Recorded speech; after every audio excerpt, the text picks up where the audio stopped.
They say the world remembers its warriors, the ones who fight with swords, the ones who fight with words, the ones who fight with armies behind them. But few remember the warriors who fight with nothing more than a pair of tired hands. Hands that tremble but do not stop. Hands that age but do not surrender. Hands that heal even when the healer herself is hurting. This is the story of such hands. The story of a woman not shaped by fame or fortune, but by devotion. Quiet, unwavering, deeply human devotion. Her name was Mama Abeni. To most, she was just the nurse. To some, Mama. To a few, Angel. But to herself, she was simply a woman trying every single day to ease the suffering of others. She was born in a small African village, where the sun always seemed a little too hot, the soil a little too dry, and life a little too hard.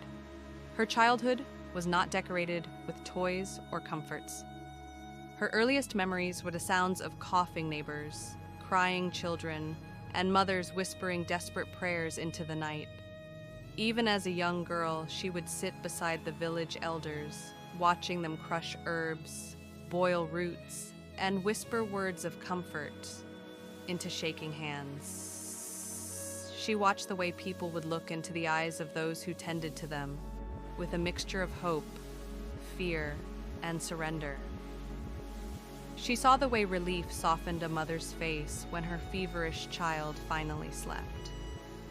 And she learned something that most people spend a lifetime searching for: that healing is not only a skill, it is a calling.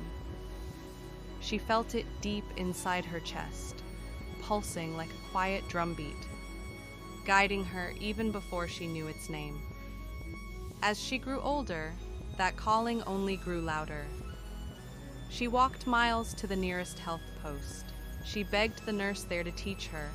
She swept floors just to be allowed to watch. She cleaned wounds with trembling hands. She washed blood from bed sheets under the scorching sun. And each time she touched a patient, she whispered the same promise to herself: I will be better tomorrow. Years passed. Her hair grayed. Wrinkles carved themselves along her forehead. Not from age alone, but from years of worry, responsibility, and the emotional weight of countless goodbyes, she had become the village nurse without ever seeking the title. People came to her because they had nowhere else to go. They trusted her because she listened, really listened. She believed that sometimes healing required silence, a patient ear, a steady hand, and the kind of compassion that cannot be taught. The small clinic where she worked was nothing more than a rectangular building with cracked walls and shelves that were too often empty.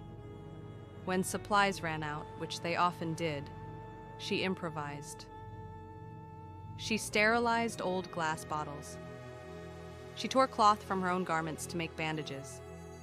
She boiled herbs when medicine was unavailable, and when there was absolutely nothing left to give, she still stayed, still comforted, still prayed, because she understood one truth: even when you cannot cure, you can care.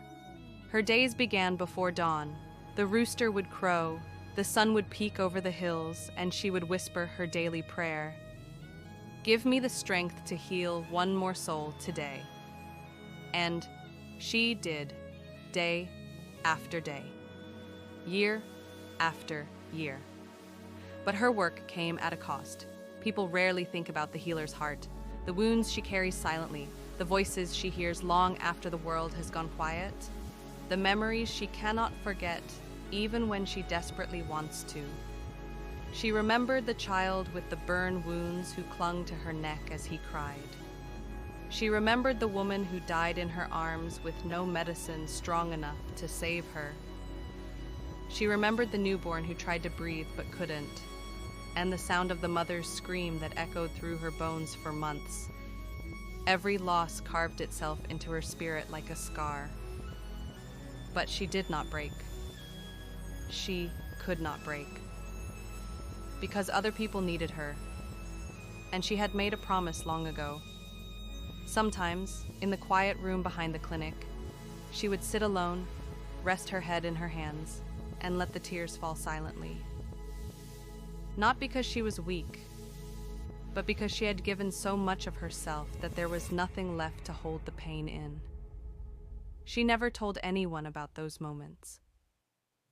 To the village, she was unshakable, strong as the earth beneath their feet.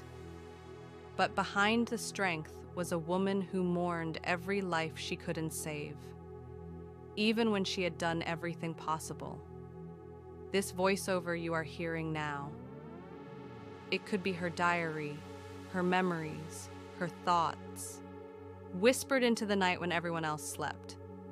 Because healers speak loudly for their patients, but quietly for themselves. One day, long after she had accepted that the world may never truly see her sacrifices, fate brought her a reminder of why she had chosen this path. It was late evening. The sky was bruised purple, clouds heavy with rain. She was preparing to leave when a young boy burst through the clinic door. Out or